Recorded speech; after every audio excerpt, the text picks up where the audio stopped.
What up, folks? So we got a 2014 Period C, aka Aqua. Customer complaint is that they hearing a noise coming from under the hood, and they got some lights on the dash. So let's see if we can dive into it.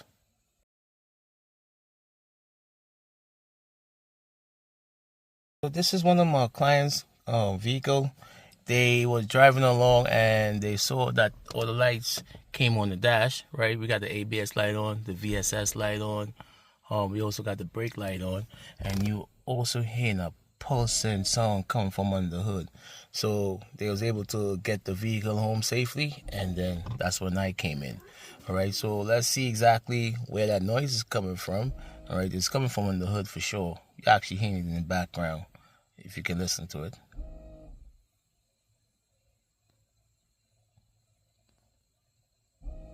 Hear that noise. Okay, so let's go in the hood and let's take a look and see exactly what's causing that noise. Alright, so what you're hearing in the background is the accumulator is to the rear of the inverter converter, is down behind here. Right, it's kind of dirty and dark. Alright, so what's causing that to constantly trying to prime and build that pressure?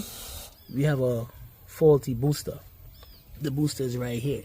Okay, so the first thing you gotta look for is make sure that you have brake fluid. And right now we at the half mark, which is good.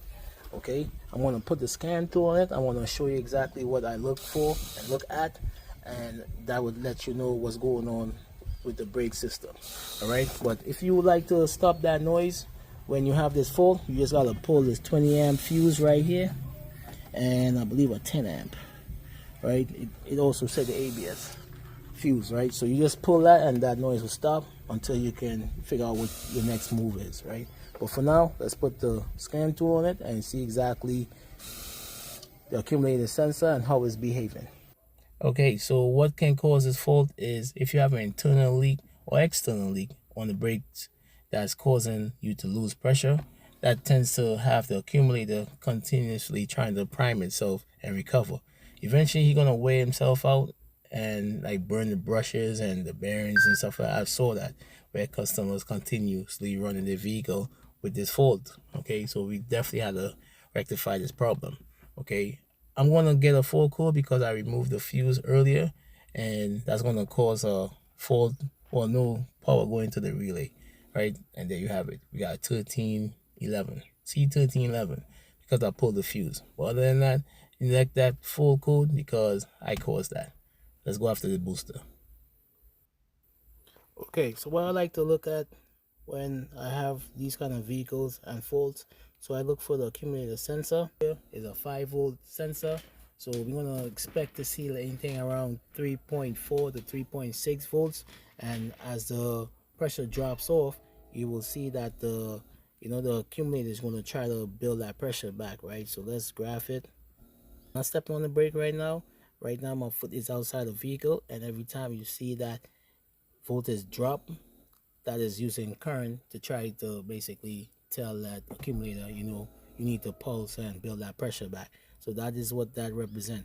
So I'm going to show you exactly how a known good is supposed to look like and work, and then you determine what's going on. But right now we have a faulty brake booster that's internally leaking and causing this accumulator to constantly run it. So let me take the fuse out to stop this from leaking.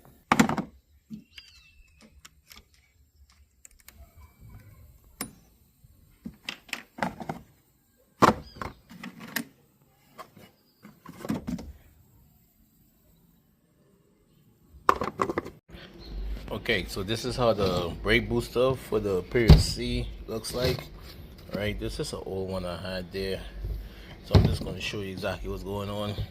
So this is the electrical connection area, the module.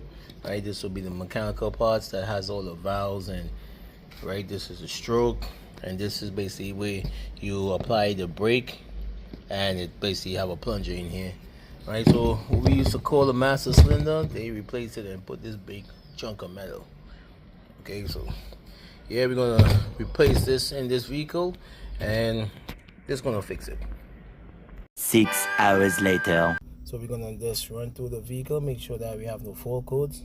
Right, so you gotta take my word that I am in a doing good vehicle. Right now I got the vehicle running, and you're not hearing the brakes accumulator, pulsing like before on the previous one, right? So with that, now we're gonna go into, let's see, we gotta go into ABS once it finish scan, right? And we're gonna look for the accumulator sensor, and we're gonna see exactly how it's supposed to be. All right, so let's go into here. Let's go into also read data stream. All right, so we pull the accumulator sensor. Let's press OK. All right, so from before I told you this supposed to be like a 5 volt, but you see it's running like 3.5, 3.4. Right, if I step on the brake, I'm gonna see it drop. Okay, and it builds back up until I take my foot off.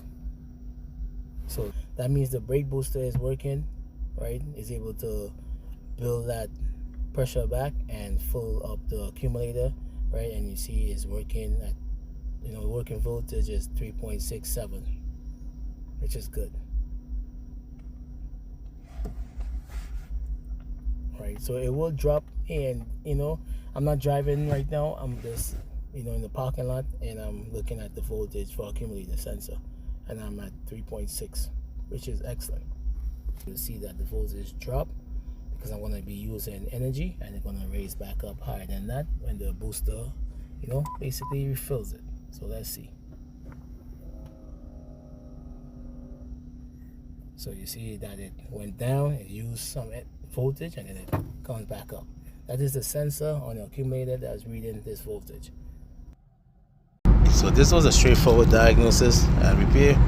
Just a reminder to hit that bell for more videos from your boy. It's coming down to the end of the year, so thanks for your support. Let me know what you like to see on the channel. Right, we got some things in the making for next year. So like, subscribe, share, comment, you know how it is. Until next time, y'all take it easy. Peace.